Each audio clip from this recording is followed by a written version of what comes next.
Okay, we are live. All right, here we go. So we're on stewardship, the bottom of page 6. And I know we all filled out our books, so it says, how are you and how are you not being a good manager of each of these? Describe below and be honest. Write down and discuss methods you can use or ways that you can change or increase. So when we're talking about going back to talents, guys, time, money, resources, people.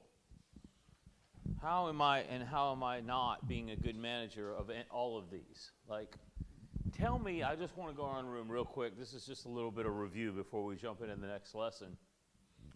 Tell me where you feel like you can improve in some of these areas. Time, people, finances. Tell me some instructions that you feel like God's given to you in the past week about what you can do. Because, we can sit in here and teach all day long, and we can pray and seek, but if we're not getting instructions on, what we're supposed to do to make things happen, then we're basically lying dormant. Again, we're stuck in religion, all right? So what's God telling you? What's your next financial move? How can you increase? Si? Microphone. We got one?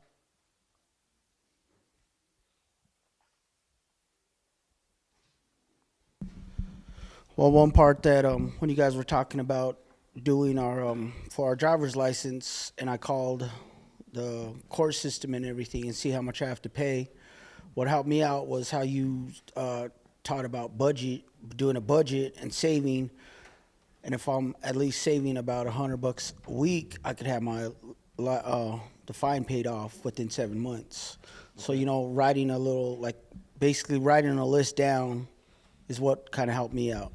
Like broke it down and everything.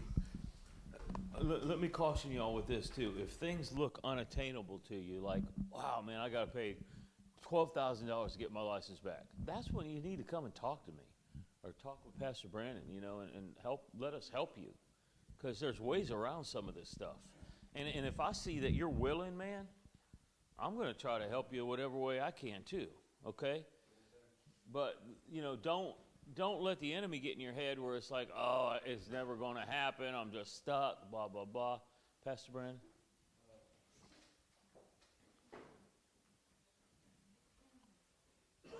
So we're trying to purchase a home, and so God's been dealing with me because I was trying to trade my truck in, okay, and it's like God was telling me, I need to set a tighter budget and watch the spending and not be meaningless spending is what I kept hearing. And, so like right now for my family, it's a home and not a vehicle. So, you got to get your priorities in line, so that's what. All right, let's talk about meaningless spending for just a minute. What do you guys think meaningless spending is? Josh? Eating out too much, shopping when you really don't need stuff. Amen. Shopping when you really don't need stuff, eating out. Here's one for me, and I got on my kids about this the other day. Every day when I pick them up from school, they want to stop and get a snack, right? So I usually stop, but then I started looking at what these little snack trips cost. It's ridiculous, especially nowadays. Y'all know how prices are. Because we go in there and Gigi wants 2 little juice things, right? And they're about $3.50 each. Yeah. I mean, I end up spending $30, $40 every time I stop at that store to buy snacks for the 5 of us, So, every day doing that 5 days a week, that's $150 a week, man, $200 a week. So I told them, I was like, look, we're going to limit these snack trips once a week, maybe twice a week. But I just felt like it was just, it was redundant and meaningless, and why should I spend that kind of money, just, I don't know. I feel like it could be used for other things, all right? So we got to look at some of these things, guys. Sometimes when we're looking at trying to get our priorities in line, what's more important? Is buying a house more important, getting your license back more important, or a snack trip, or just meaningless spending on whatever, you know. These are some of the areas where it's like God might have you tighten for a while, you know, maybe down the road when, you know, we're just flowing in kingdom wealth, and maybe we can spend it like that. I mean, it's not, honestly, guys, it's not that I can't spend money like that. It really ain't going to hurt me to spend a couple $100 a week on snacks. But I feel like it's a little bit wasteful and meaningless because a lot of times they don't even eat it all. You know, they take a couple of bites and then I find it all over the house, you know, wedged into the carpet. Then my stress level goes up. That's crazy. We constantly walk around the house and pick up stuff off the floor. It's just, okay. Anyhow, anybody else? Jake, you had your hand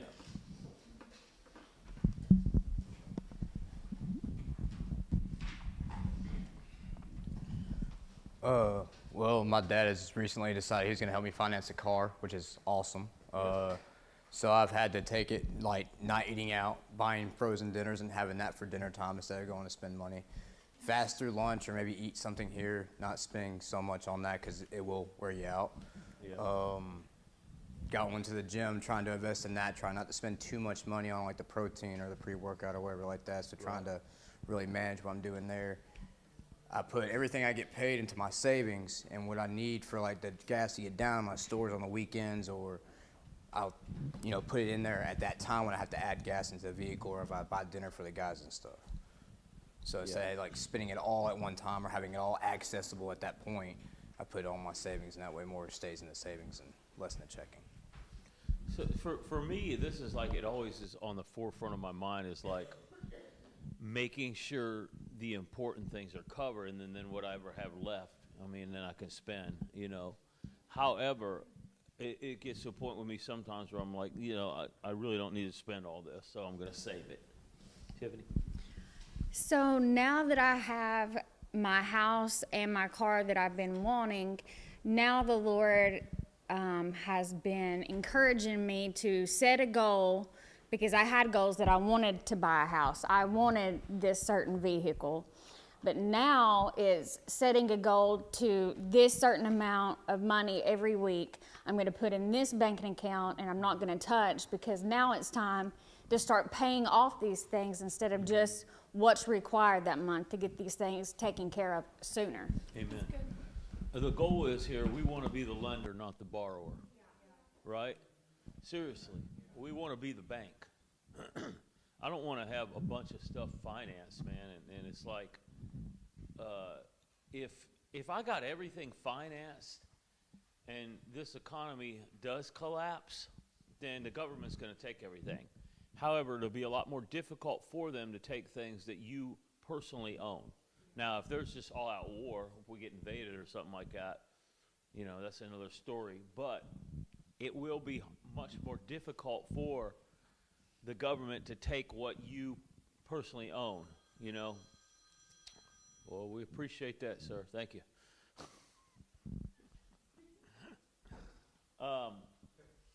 So, you know, the goal is once we get things, I mean, I know it's difficult for anybody to just go buy a house outright. I don't see any, I mean, not too many of us have that type of money, right? However, we don't need a 30-year mortgage either. You might step into a 30-year mortgage, right? I mean, every time I bought a home, it was always a 30-year mortgage, but it didn't have to go 30 years. There's ways to refinance. There's ways to get things paid off, right? And that's what she's talking about now. All right, let's see, how can I have this paid off in 7 years, right? Because like I said, guys, remember when I told you this a couple weeks ago, the home that we live in now, I remember the payment was $2,500 a month, and $2,000 of that was going toward interest. $300 of it went toward the principal. I think there was $100 for taxes and $100 for insurance every month. $100 in taxes, $100 in insurance, $2,000 in interest, and $300 toward the principal of the loan. You know, you look at your statements every week, and you'll see it.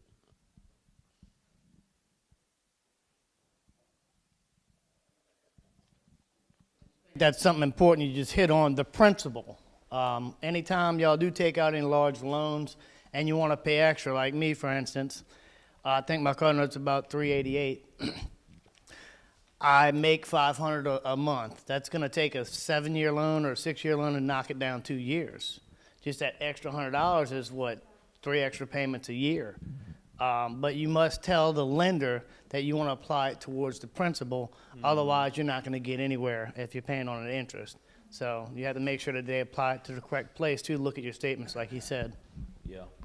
What we did is we started a separate account that was a fund for us to pay off our house, you know, and then the Lord helped us make some very strategic moves where we were able to buy and sell a couple of homes where we, you know, made some pretty good profit, done some modifications and a little add-on here and there, and, you know, bought something for maybe $150,000, sold it for $250,000, you know.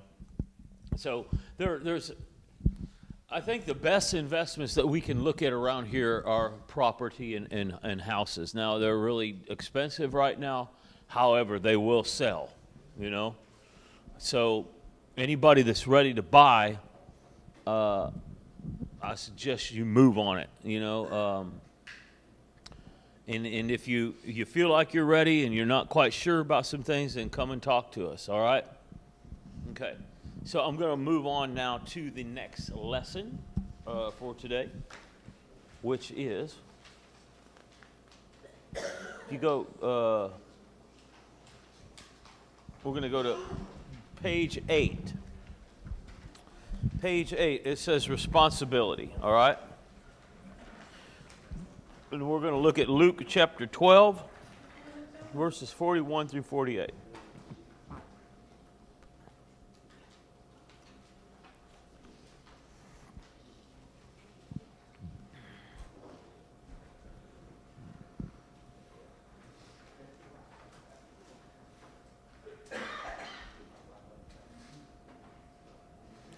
Okay.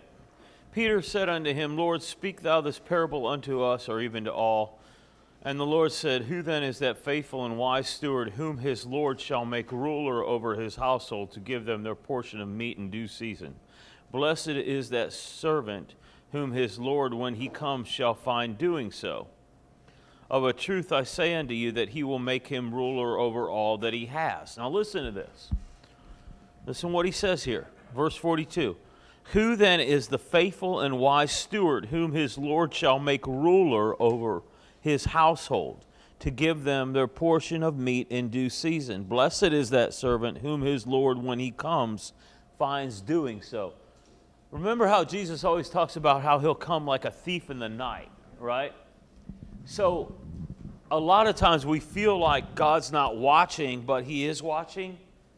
And you never know when the blessing is coming. You never know.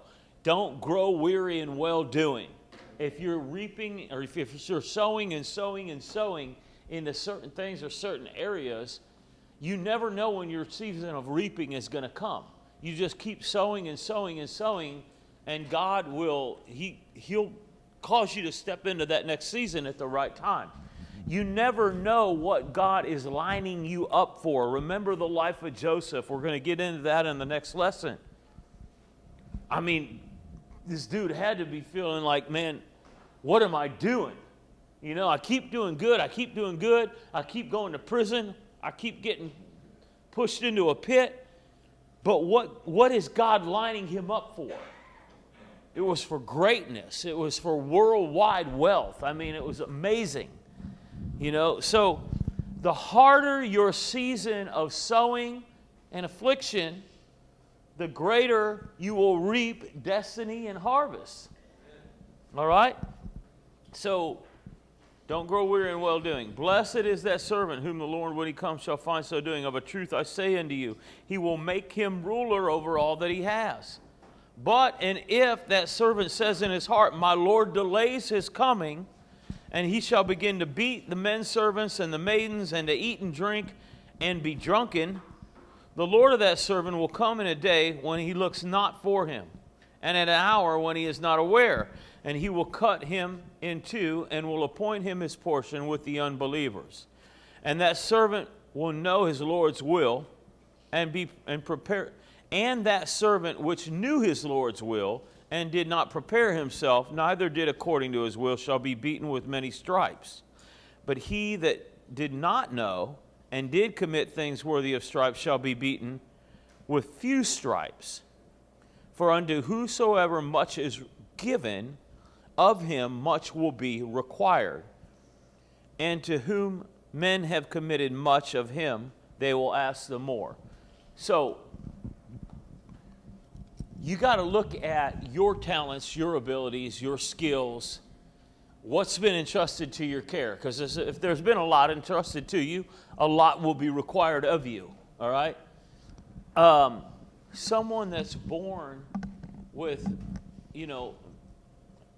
mental handicaps, I don't think God is going to beat him because he didn't prosper, in education. I mean, see, so, if you're born with intelligence and, you're born with skills, maybe they're skills to manage a corporation, maybe they're skills to manage finances, whatever they are. Maybe they're skills, to build. There's a responsibility there, So, I mean, we'll all be held accountable for what we have and what we didn't use. If I been blessed with, let's say that somehow you get blessed with $1 million, right? God's going to look at what you're doing with that money for the kingdom, because here's how you got to look at it. How did you really get blessed with it? Somebody just comes up and slaps $1 million on you, right? Did that come from man or did that come from God? Or did it come from God working through a person to get it to you? But the question is, what will you do with it? What about, let's say you get given a piece of property. Let's say you get 50 acres, Kurt, somebody gives you 50 acres. You have a responsibility. What are you going to do with it? What can you do with it? And sometimes, land will take money, guys, to develop. Right? So you might sit on that land for 5 years until you get the money to develop it, or maybe you need to sell it and purchase another piece of land that is a little bit, needs a little bit less developing. Whenever we're going to look at land development, and this can be a resource. This is why I'm talking about this. This could be a resource that somebody might receive. As a matter of fact, I feel like somebody's going to receive land, just land. All right? So when you do receive the land, what are you going to do with it? Let's just talk about this for a second. Josh, let's just say someone gives you 20 acres, Josh. Well, I'm going to observe it and see what the land value is worth, if there's any assets on it, like the trees or anything that I can use to, not take money out of my pocket. You know what I mean? That's good. We need to look at it. Are there trees on it? You might have 20 acres with $200,000 worth of trees. Easy. If you own the land, you're going to still have to pay land taxes every year, so you're going to need to be able to budget that with what you're currently bringing in as revenue. Something very good to consider. You will pay land tax. So you got to look at, okay, let's just say somebody comes up and says, I want to give you this 20 acres of land, okay? Here's some of the things you got to look at, guys, because people have given me land before, and it's costing me money. Literally, it's costing me money. Because I had to pay the tax on it, I had to get attorneys to set up, how it need to be transferred, things like that. All these things, they cost money, and these are things that I was ignorant of and negligent about. And I'm thinking, oh, yeah, someone's giving me 50 acres, yay. What I didn't know was it was full of rock. You couldn't do nothing with it. It'd cost you $2 million for infrastructure to get a road, to put septic, all this stuff. You know, these are things that I was so ignorant of, and I'm thinking I'm getting blessed, but really it turned out it cost me money. It cost me money to have it transferred twice because it had to get transferred to me. Then I had to give it back away to somebody and transfer it back, right? It cost me money to have it surveyed. It cost me money for a soil engineer to go out there and do tests on it to see if it was even going to perk where I could put septic on it. Sometimes it looks like it's an investment, but it's a curse. So, Kurt, go ahead. I'm like Josh, like use whatever assets you have on the land to, acquire maybe a little finance, and then maybe stick some animals or some kind of fruit trees or, something like that that can allow the land to mature and create a revenue that's really kind of low. You don't have to deal with it a whole lot. It's kind of self-sustaining. If somebody gives you land, guys, there's a lot of things you got to consider. What can you use the land for? There's where you've got to start researching. You know, what can I use this land for?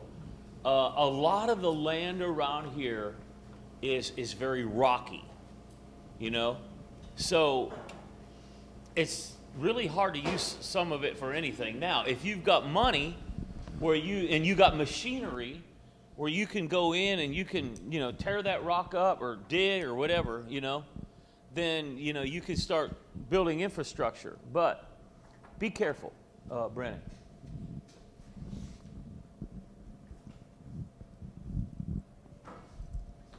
Like it was already said, I truly believe that you got to do research foremost, like get core samples, see what you're working with to see the overhead on things, but also one part that wasn't stated is where this land that you're receiving is located, because I think if it's commercial property along the parkway or is it rural in the cut, because those two things would really play a role in how you're going to develop those things, whether you're going to make an adventure park or like a paintball field, whatever, if it's off the cut or if it's on the strip, maybe develop a hotel. I think when we talk about real estate, location is such a valuable part of it, Right. Yeah. If somebody gets blessed with some property on the parkway, you're in pretty good shape, okay? Almost guaranteed, all right? So, but again, there's some property around here, guys, that, like I said, it's going to end up costing you money. So be careful. We'll get into this a little bit more about land development maybe later, but for right now, I just felt like somebody is like in the next year or so, you're going to get blessed with some land. So at that time, here's my advice is first of all, go to the county or go to the city and see what you can do with it. There's where you got to start, because you got to see like what it's zoned for, what can actually be put there. Because you might have ideas and think, oh, yeah, I'm going to do this.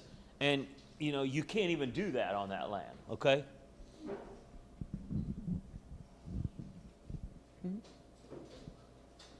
So we have a piece of property that was given to Chad from doing a job in Gatlinburg. And we have just been sitting on it and praying because they've had a home on it before, so we know it's a good piece of property. But instead of jumping on it and going and asking for a loan to do something with it right offhand, we just been waiting because that property is good property. But instead, we're just trying to get the money to eventually build like an Airbnb or to build on our own.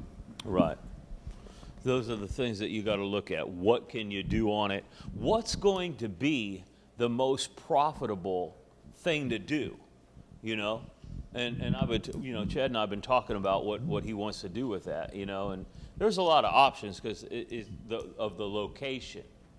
Location means a lot around here, guys, especially, and in other places too. Rural land is probably not nearly as valuable as land within a city or in a subdivision, Rural land is usually land that you can only do limited things with, like, maybe put cattle on or something like that.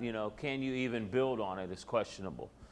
Now, when you get into zoning and things like that, rural land is probably better because there's a lot of times there's no zoning restrictions on land that's way out there. You could do whatever you want and nobody cares. You get inside of city limits and then there's restrictions. You got to go to the city. Like we can't go into downtown Sevierville and say we're planting a Life Changer Center there. They're probably going to freak out, right? They probably freak out wherever we go, but that is what it is. But there's certain things that you can do in certain places, okay? So, responsibility. We're talking about responsibility here. You may have been given many talents, if so, to whom much is given, much is required. You must be responsible. And then it says to write out and discuss the meaning of the parable, all right? But we're going to talk about it here, and you can do that part on your own. When you're given something, guys, it's your responsibility. Our kids are our responsibility. First of all, your wife or your husband, you're responsible to them. There's a responsibility to you to play that role as a husband or a father or a wife or a mother, right? So again, priorities. Priorities have to be set in order. I can't have my priorities out of line to where I'm more responsible here than I am at home. I can't have my priorities out of order where, I'm giving more time and affection and attention into ministry and not my own children. This is where we got to learn how to balance things. So, what are you responsible for? Who are you responsible to? All this ties into stewarding.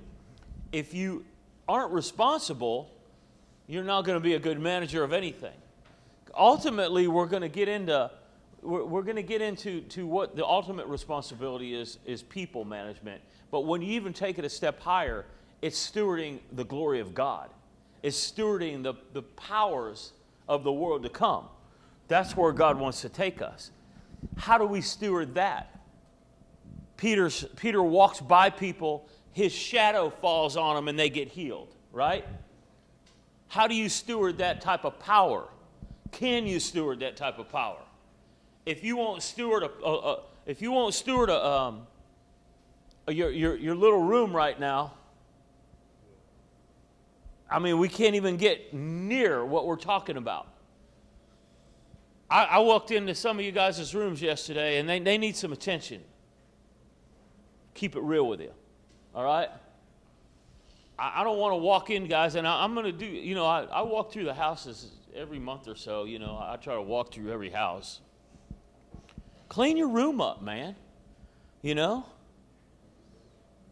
Make your bed. Sweep the floor. We don't want ants all up in the house, and this is how we we get rats and stuff like that. So it's got to start here. If you don't take care of your room, how are you going to take care of a house? How are you going to take care of a family?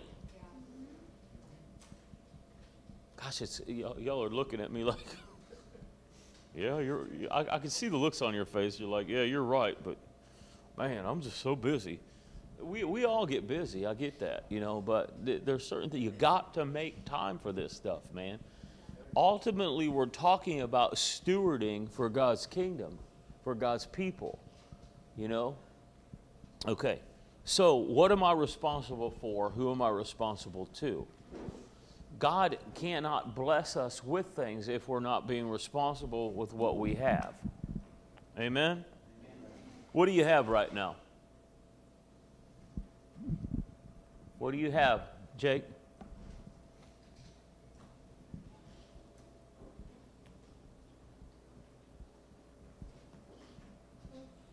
A department and students to actually minister to watch over, get close to, watch how they work, teach them things and new avenues to utilize their talents that they have.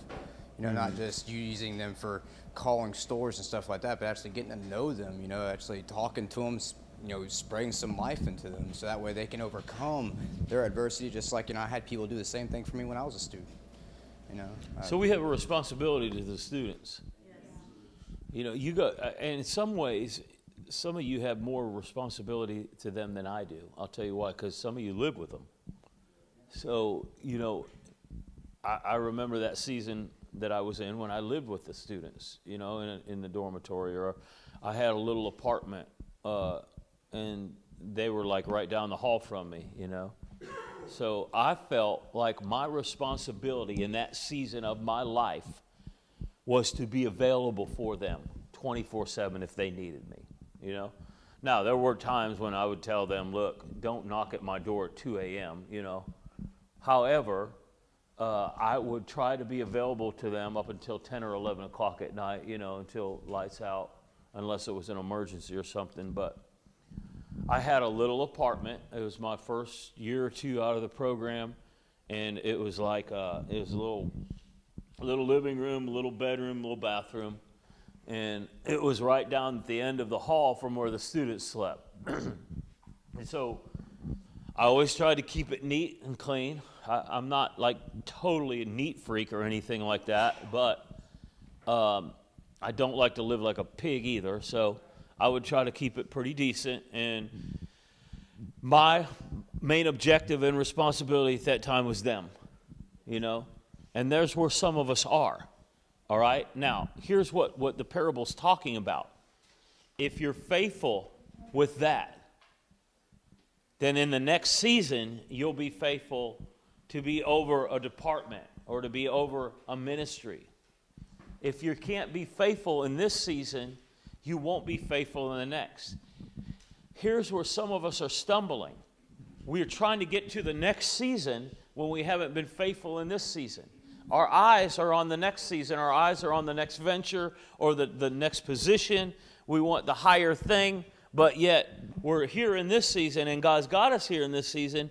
We can't seem to get out of this season, and we're blaming other people and situations and circumstances as why we can't get out of this season. And the truth of the matter is you're not being responsible and faithful right where you are. Remember what Jesus said. He that is faithful with little will be faithful with much. Do not despise the days of small beginnings. Right where you are is where you need to be. Did you have your hand up?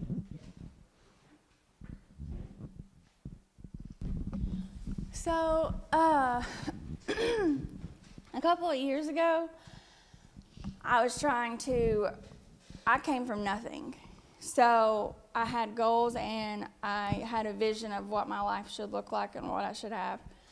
And I was getting focused on that and trying to rush the process and not appreciating the small beginnings.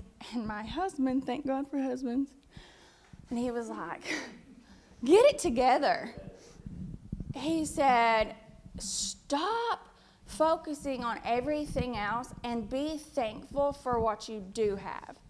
Because when you become thankful for that and you're grateful, then you're opening the door for blessings. And I remember it was a tough pill to swallow, but I actually became thankful and started digging in. And when we're thankful and we're taking care of it and we're being a good steward, like God multiplies like crazy. Mm-hmm. That's who He is, but we have to be thankful and a good steward over it. Amen. So that's where it usually starts. Is like, you know, if you're in a position right now, man, where you feel like you've been complaining and you're not getting where you think you should be. Go back to the basics, guys. Get thankful for what you have. Get thankful for right where you are, because it's not a bad place that you're at, you know. It's all in timing and season. You will move from one season to the next in God's timing. How does it work? How does God's timing work? It's different for all of us, to be honest with you. But I do know this. I can promise you, if you're ungrateful, you won't move. If you just get grateful for where you are and all that you have right now and just get grateful for Him, and you just learn how to live in that place, then it's like he just elevates, you know. But he can't, according to the kingdom of heaven, he can't move you and elevate you if you're ungrateful. Now, people that are over you, we can do that. We can move you into positions. But when you're ungrateful, it's just going to sour everything, guys. It will. You know, I've watched it so many times, and it's so heart-wrenching because, and I've made the mistake of you know, trying to keep people happy. So here, a leadership lesson. You know, if somebody's coming to you and they're demanding that they want this, that, and the other thing, and you know, you feel like if you don't give it to them, they're going to quit or they're going to leave, you are better off letting them go. Yeah. The fear will be, oh my gosh, who's going to uphold that position? Let me tell you, God will send somebody, or God will shift you back into it. And there's where most of us have a problem. What if I have to do it myself again? Usually that won't happen. Sometimes it will. And if it does happen like that, where you get shifted back in and you have to do it yourself for a little while, again, it's usually only a season, but also you need to look at where you missed it in training somebody up, or where you got ungrateful, or where you were taking advantage of people, you know. And the whole thing, guys, is a kingdom principle. When we're talking about raising people up and stewarding people, and managing people, helping people to elevate, there's always the principle in my own heart that I've got to always be aware of, that I'm going to make mistakes. I need to get before God every day and allow Him to search my heart and show me where I'm off. And the minute I start thinking that I got it all together and I'm successful, I'm probably right on the verge of a fall. Don't allow your successes to tell you that you can't fail. Because the enemy will get in your head like that, you know. So responsibility, all right. Back to circle it back around to responsibility. You know, being responsible for what you have and where you are, the people that you have under you right now, because everybody in this room has people that are under them, and we got to ask ourselves, how responsible am I being to those people? How much am I cultivating relationships with those people, right? One of the things the Lord really highlighted to me the other day was to start, you know, taking people to lunch more, looking at each department, you know, and trying to take you guys out and spend a little more time with y'all. So I'm going to be trying to do that. You know, you'll probably get a text from myself or Pastor Brandon, and we're going to be like, hey, we want to take marketing to lunch, or hey, we want to take the program directors to lunch, or we want to take the teachers to lunch, okay? So be ready. We want to take you to lunch. Pastor Andrew.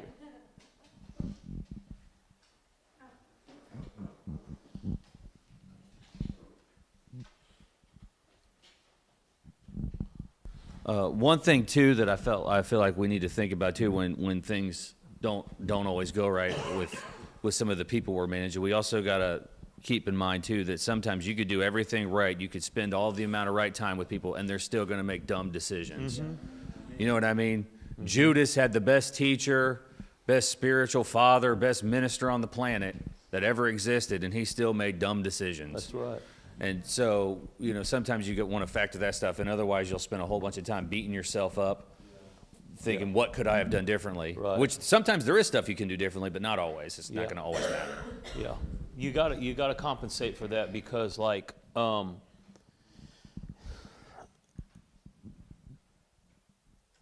sometimes we're sowing into people in this season, and we don't see the fruit of it.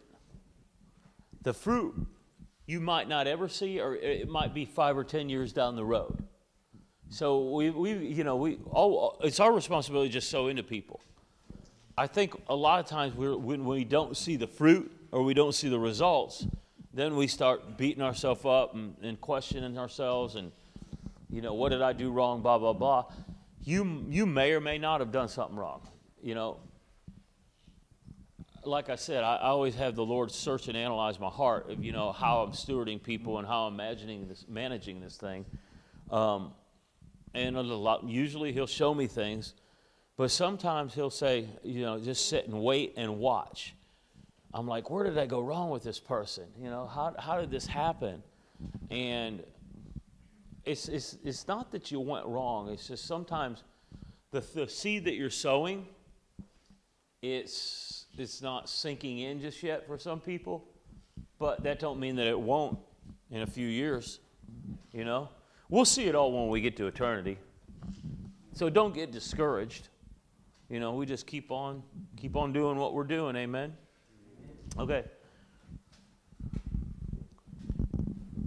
You may have very little right now. If so, just be thankful for what you have and use it to the best of your ability. Work with what you have, and God will give the increase.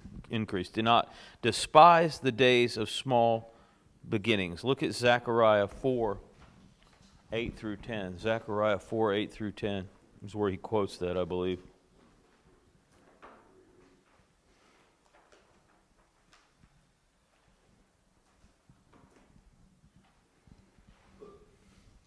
Moreover, the word of the Lord came unto me, saying, the hands of Zerubbabel have laid the foundation of this house. His hands shall also finish it. And you shall know that the Lord of hosts has sent me unto you. For who has despised the day of small beginnings? For they shall rejoice and shall see the plummet in the hand of Zerubbabel with those 7. They are the eyes of the Lord which run to and fro through the whole earth. What's the eyes of the Lord that run to and fro through the whole earth? What's he talking about? He's watching. He sees everything that's happening. He sees everything that you're doing. A lot of times it feels like, oh my gosh, God, he's not seeing me. Nobody's noticing. And usually those are the good times. Again, you got to go back to the life of Joseph, when he was in that prison and he kept on doing the good things. When he was in Potiphar's house and he had the authority to do whatever he wanted, but he always done what was right. Those are the times, man, when God is testing you, God is trying you. You think nobody's watching, but he is. Those are the eyes of the Lord going to and fro throughout the whole earth, watching everything that every person does. And there's laws that govern the kingdom of heaven. There's principles behind all of this. And if you sow, you'll reap. Whatever you sow, you're going to reap. So I know that some of us, you're literally in a season in here where you're sowing and sowing and sowing. Guys, listen. Before I got to where I am today, I spent years just, in the dormitory with the guys. That was my season. There was 3 or 4 years of that. Then there was a season where I got moved out to Houston and I met my wife. It was a short season. But in that season, again, I was in a season of sowing. I was sowing into women. Didn't understand why. But now I have a wife and 3 daughters. I had to learn how to sow into women. Why did God have me in that season? I didn't understand it at the time. I understand it a lot more now. It was good. It was a good season. It was a quick season. Then, of course, after Houston, we stayed with women's ministries for another couple of years. Is what we did. We worked with women's ministries. So, again, here I am 3 years working with just women. I mean, I'll be honest with you, I was going crazy at times. There was literally times when I had no male staff at all, Pastor Andrew came to Knoxville, and then Brother Mike Marks came to Knoxville. Then I started getting some male staff, but before that, man, it was just women. So I'm like, okay, and I got to learn how to pour into these women. You know, I got to keep myself accountable. I've got to learn how to steward a bunch of women, manage a bunch of women, you know, that have a lot of issues and a lot of problems. So, again, back to responsibility and the management of people. I was in that season, and I'm sowing into these people so that I could learn how to sow into my wife and daughters. And I look back on it now, and it's been very helpful, you know. Had I not learned what I learned in that season, I wouldn't be able to do what I'm doing in this season. That's how the seasons work. So I know where some of us are at, you know. In order to get to where God wants you to be and do it the way of the kingdom, you've got to embrace the season, embrace the time that you're in. Love it. Just love it, man. You know, and I know it's hard to do that at times, but we can do it. Amen. Do not despise the days of small beginnings. What's that mean? Let's discuss that for just a second. Pastor Brandon, what's it mean? What's it mean to you?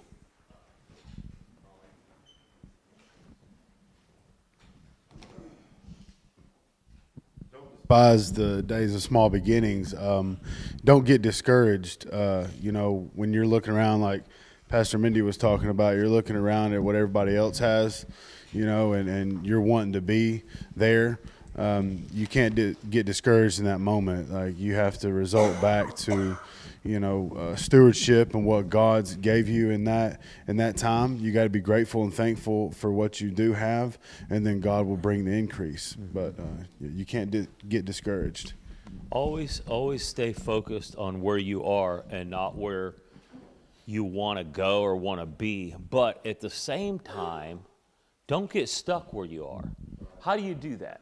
How do you do that? How do you stay focused on where you are without getting stuck there and just being like complacent, you know? That's a difficult one. The best thing that you can do is be thankful for what you have and be content with what you have, but always know God has more for you in His timing. Amen? I was going to add on to that, just do not despise small beginnings. I think that especially once you start growing larger, like you guys can look back on when you guys had to make it with nothing, Right. You know?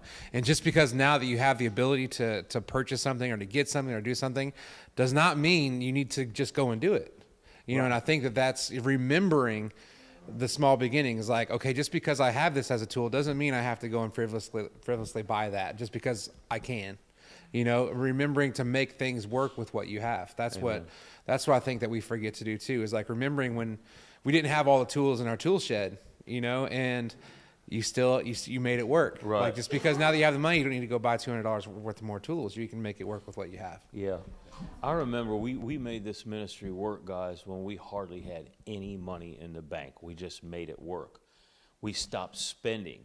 You know, we wouldn't spend for anything until we built it up to a point where we felt a little bit more comfortable to spend.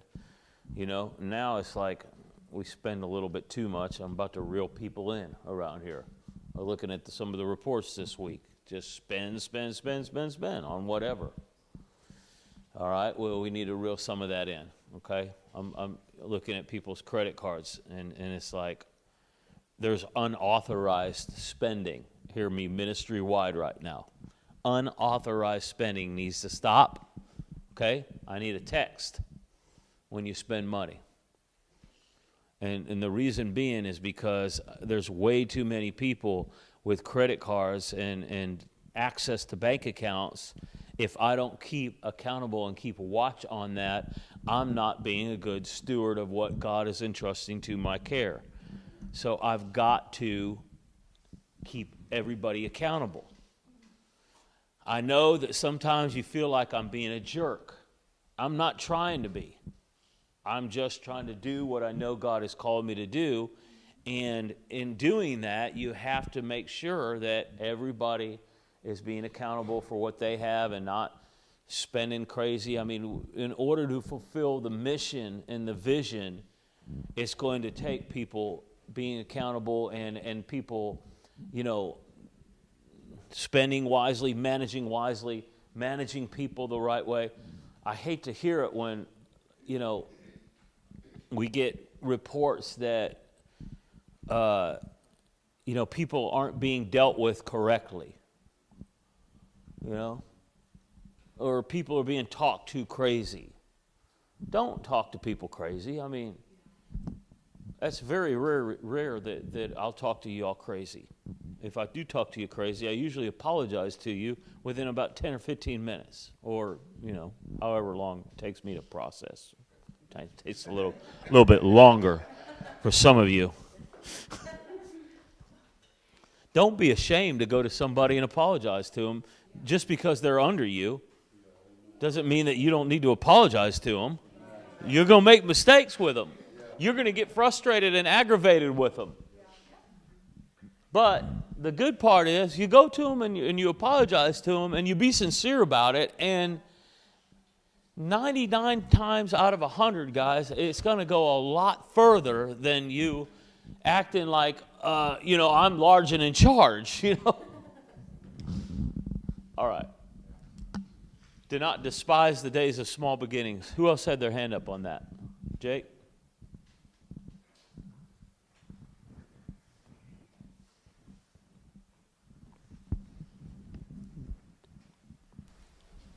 As some of y'all know, like, I got my kids are at home, they're waiting on me. My in-laws have been taking care of them, and they're getting frustrated with how long it's taking for me to get them up here. And as hard as it is for me to sit there and watch that, I know God is making something happen even though I can't see it right now.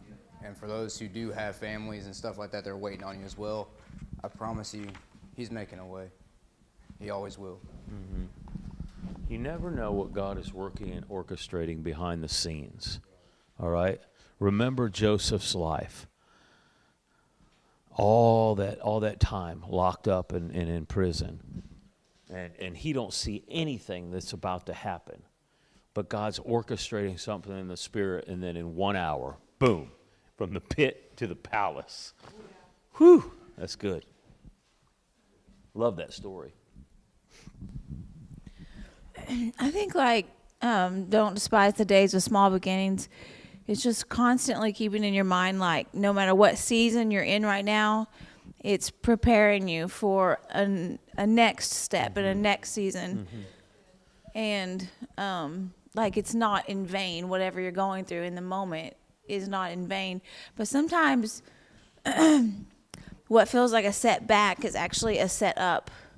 Because I was thinking, like, when we were in Arkansas after we just got married, and I was finally out of student housing.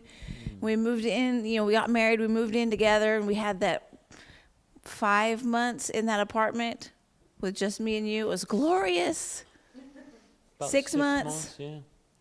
Glorious. I'm talking like good times in that apartment. No kids. No kids. Woo! And then they were like, hey, you guys want to start a teen challenge center in Missouri? And I'm thinking, yeah, man, it's awesome. This is another step up. But we ended up going from living on our own in an apartment to moving into the women's house. Yeah. So to me, that felt like a step down. That didn't feel like promotion. I'm a newlywed. We just found out we were pregnant with Mariah. And I'm living in a freaking house full of women with my new husband.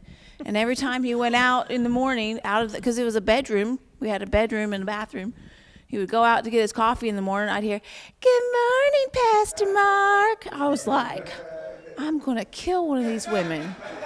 I swear. I'm getting fat and pregnant and hormonal, and I feel like I'm sharing my husband with a house full of women. To me, it felt like a huge step back. It didn't feel like promotion, is what I'm saying. But you have to understand that God has got a purpose in every season. And sometimes what feels like a setback is actually a setup. When you think about the story of Joseph, like him going to prison looked like a setback, but it was actually a setup for him to be put into a place where he would be in front of Pharaoh. So, yeah, just, don't despise wherever you are right now, even if it feels like, man, this doesn't feel like promotion, this feels like a demotion. Just don't be like me and complain, because the longer you complain, you'll be stuck in that house with all those women. But whenever you start to be thankful and just say, okay, God, whatever you're doing right now in this season, I trust you, and I'm just gonna make the best of this, and I'm gonna manage me in this season. Then you'll see later on down the road, you'll see how it really was a setup, not a setback. Does that make sense? It's all making more sense to me now, like that whole situation that we're talking about. At the time, it made no sense, because I'm thinking in my mind, like, God, what are you doing? Why do you got me over a women's ministry? This is just, I don't understand this, But I didn't know I was going to have 3 daughters, that I needed to learn how to minister to. And just that short season really just barely prepared me for it, Seriously. So you never know what God is setting you up for today, guys. Seriously. You don't know. We're going to, next week, we're going to dive into the life of Joseph, man. And it's I love the story, man. It's just so awesome. He never knew, man, when he got sold into slavery, what God was preparing him for. Learning how to manage people is going to be so vital right now and for the season that we're going to move into. Because look, you know how we talk about moving into some of these places, guys, where, they've never heard the gospel before. How do you manage a people like that? How do you go into villages of, 200-300 people in a village maybe, and learn how to give them the gospel and learn how to interact with them, especially when there's language barriers, right? And culture barriers and all different types of obstacles that are going to be in our way. And we can't manage people here that we're of like-mindedness with. See how much it has to elevate before we could get to there. But he's preparing, he's training. One season always prepares you for the next. Greatness is always formed within the season of a lot of times just affliction and trial, That's how greatness is always formed, So be encouraged, amen? And I know we got a little off track with finances, but to be honest with you, finances is not the heart of this. It really isn't. It's people. It's people, and then even the ultimate step is stewarding the glory. But in order to obtain wealth and to steward wealth, you're going to have to know how to steward people. You will. Otherwise, wealth can be taken from you, or money can be taken from you so easily. All right, so we're going to get into more next week on the life of Joseph. I hope you all are enjoying this. Have a blessed day, and yeah, please fill out your book up until that point, until we get to lesson 3 where it says tomorrow. Oh, I forgot about that. Yeah, Pastor Kimry's class will be tomorrow. I forgot about that. I think it'll be the final one. Is this the 12th week? Yeah. It'll be regular time. I forgot about Pastor Kimry's class, or I would have just taught mine tomorrow. But hey, it is what it is. It'll be at 9 a.m., so you guys will have from 8 to 9 to do whatever you need to do around here. Get stuff done, okay? All right, have a blessed day.